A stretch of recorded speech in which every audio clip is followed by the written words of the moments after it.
स्वागत है आप सभी का बच्चों। चलिए आज हम कक्षा 10वीं गणित विषय के अध्याय 14 सांख्यिकी के अंतर्गत प्रश्नावली 14.3 का प्रश्न क्रमांक 1 यहाँ पे देख रहे हैं, जिसके अनुसार निम्नलिखित बारंबारता बंटन किसी मोहल्लों के 68 बिजली उपभोक्ताओं की बिजली की मासिक खपत दर्शाता है। इन आंकड़ों की माध्यक, माध्य और बहुलक ज्ञात करना है, इनकी तुलना भी करना है। तो यहाँ पे सबसे पहले तो हमारे पास दिए गए हैं यहाँ पे मासिक खपत उपभोक्ताओं की संख्या के आधार पर, और जैसे कि आप स्क्रीन पर देख रहे हैं तो ये मासिक खपत है, उपभोक्ताओं की संख्या क्रमशः दी गई है इसमें। तो एक वर्ग अंतराल के रूप में दिया गया है 65 से 85, 85 से 105, 105 से 125, 125 से 145, 145 से 165, 165 से 185 और 185 से 205। तो बच्चों यहाँ पे उपभोक्ताओं की संख्या क्रम से 4, 5, 13, 20, 14, 8 और 4 ज्ञात हैं। इसके आधार पे हम सारणी को बनाते हैं, क्योंकि हमें माध्यक, माध्य और बहुलक तीनों ही ज्ञात करना है। तो जैसा कि हम इस सारणी में देख रहे हैं, यहाँ पे मासिक खपत और उपभोक्ताओं की संख्या क्रम से हमें FI के रूप में दी गई है। कुल 68 उपभोक्ता है, जैसा कि हमने प्रश्न में देखा था। इनका योग करके हम चेक कर लें कि ये 68 है कि नहीं। तो यहाँ पे 4, 5, 9, 3, 12 और 4, 16, 4, 20 और 28 का 8, 2 शेष, 2, 1, 3, 4 और 2, 6। इस प्रकार से 68 प्राप्त हो जाता है। तो सिग्मा FI का मान हमें 68 मिल गया। अब हम यहाँ पे देख रहे हैं कि संचयी बारंबारता हमें ज्ञात करनी है। तो संचयी बारंबारता माध्यक ज्ञात करने के लिए हमें ज्ञात करना होता है। तो माध्यक के लिए हमें संचयी बारंबारता की आवश्यकता होती है। 4 यहाँ पे पहला पद है, और फिर इसके बाद दूसरा 5 है, तो 4 और 5 9 हो जाएगा।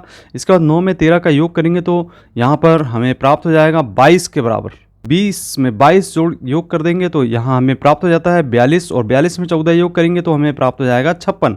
56 में 8 का योग करेंगे तो आप देख रहे हैं यहाँ पर 64 प्राप्त होता है, और 64 और 4 68 होता है। तो इस प्रकार से ये दोनों संख्याएं एक जैसी प्राप्त हो गई हैं, 68। अब यहाँ पे हमें माध्यक ज्ञात करने के लिए सबसे पहले n/2 ज्ञात करना होता है। तो यहाँ पे हम n/2 ज्ञात करेंगे, तो यहाँ पे 68/2 लिखेंगे, और 2 से जैसे ही भाग देते हैं तो यहाँ पे हमें प्राप्त होता है 2 × 6 और 2 × 4 8। तो 34वां पद हमें यहाँ पर माध्यक के रूप में लिखना होगा। तो माध्यक पद हमारा ज्ञात हो गया है 34वां पद। अब 34वां पद कहाँ पे 34 लाई करता है उसे हम देख लेते हैं। यहाँ आप देख रहे हैं कि 22 है, 22 के बाद आ गया 42। तो 42, और यहाँ पे हम इस पद को ध्यान से देखें तो इसके ऊपर वाला पद हमारा CF का मान होगा, और इसके सामने वाला पद F का मान होगा, और ये हमारी 125 जो प्राप्त होगी वह L का मान होगा। तो जो सूत्र हमें ज्ञात है माध्यक का, उसके आधार पे हम मान निकाल लेते हैं।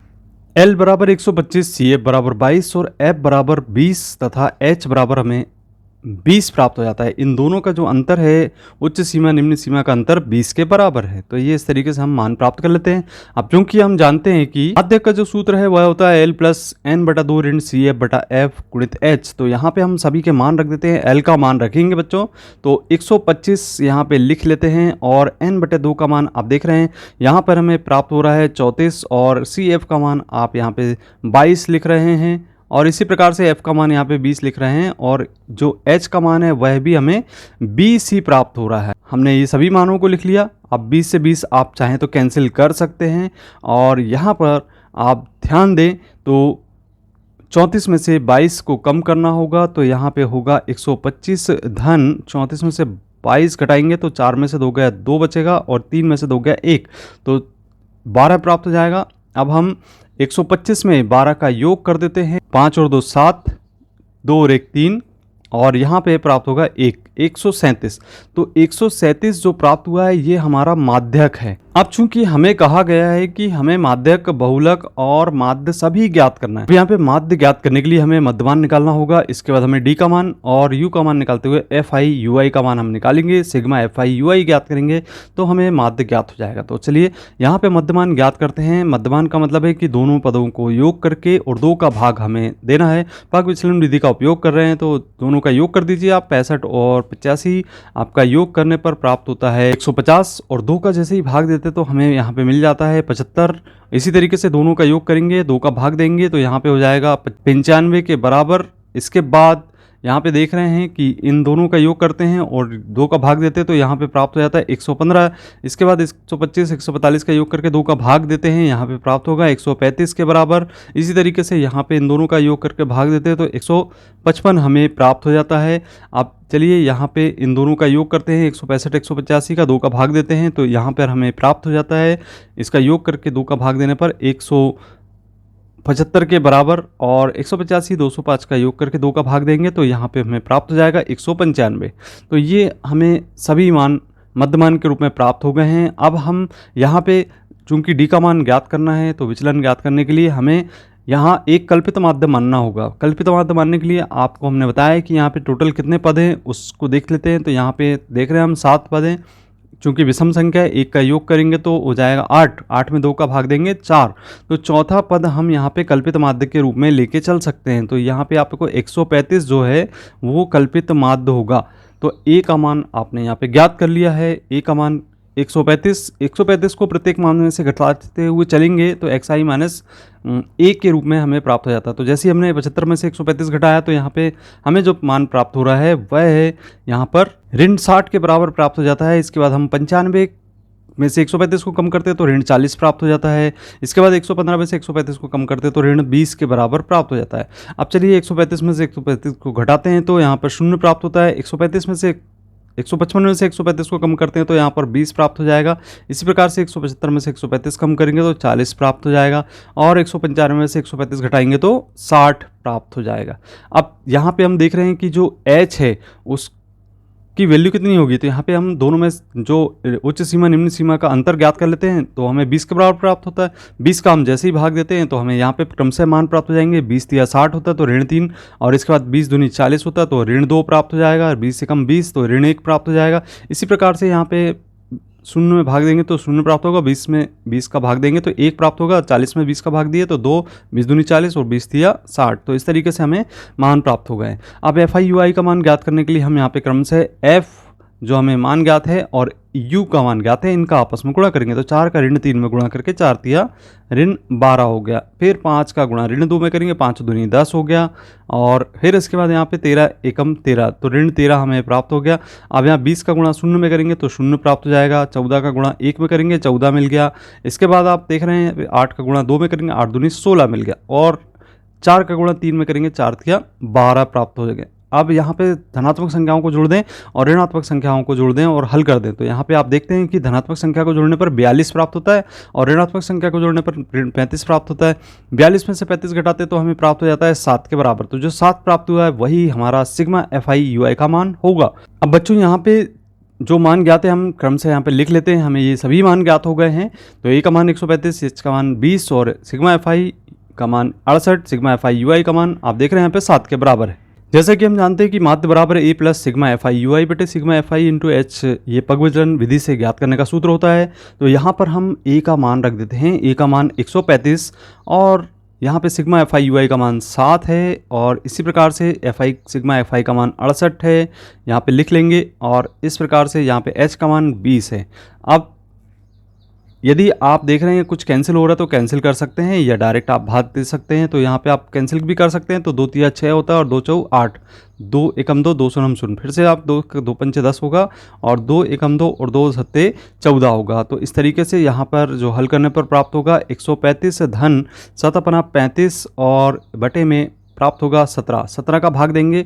तो चूंकि 17 का जब भाग देते हैं तो यहाँ पर हमें 17 का भाग देने पर 17 दूनी 34 होता है। तो 2 बार तो पूरा चला जाता है, दशमलव लगाएंगे, भाग नहीं आता, 1 बचता है यहाँ पे तो 0 प्राप्त हो जाता है।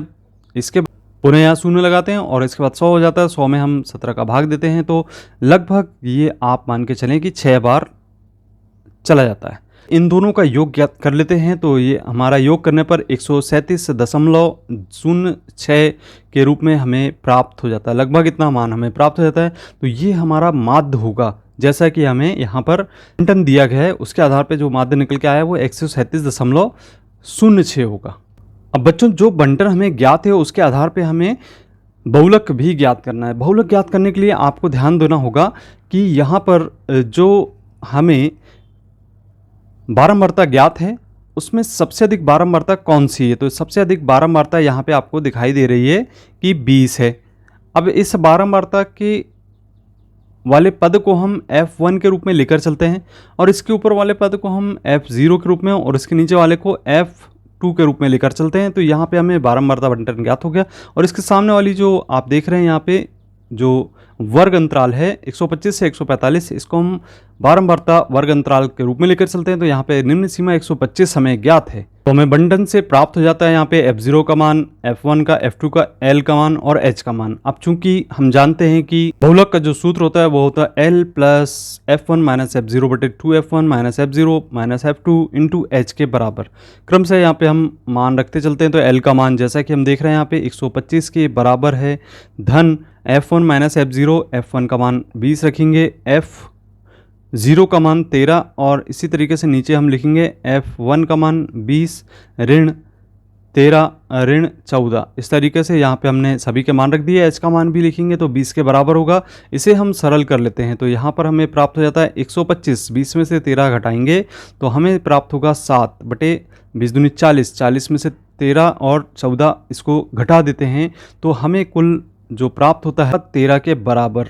अब चलिए यहाँ पर हम 7 का गुणा 20 में कर देते हैं और इसे सरल करते हैं। 125 धन 7 दूनी 14, 140 बटा 13, 13 का भाग देते हैं तो एक बार तो पूरा पूरा चला जाता है यहाँ पर और फिर इसके बाद हमें प्राप्त होता है 10, भाग नहीं जाता, 10 शून्य लिखेंगे और इसके बाद दशमलव लगाएंगे तो एक शून्य और बढ़ जाएगा और 13 सत्ते 91 होगा। पुनः यहाँ पे भाग नहीं जाता, पुनः यहाँ पे शून्य लगाएंगे और फिर से 7 बार लगभग भाग चला जाएगा। इस प्रकार से 10.77 प्राप्त हो जाएगा।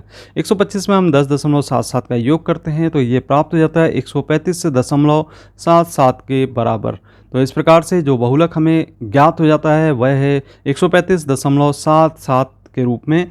अब यहाँ पर हम तीनों जो मान प्राप्त हुए हैं, माध्यक हमारा 137 के बराबर प्राप्त हुआ था और माध्य जो 137.06 के बराबर प्राप्त हुआ और बहुलक हमें 135.77 प्राप्त हुआ है। तीनों की यदि तुलनात्मक रूप में देखें तो हम तीनों के मान लगभग समान ही प्राप्त होते हैं। तो इसका इस प्रकार से निष्कर्ष निकाला जा सकता है।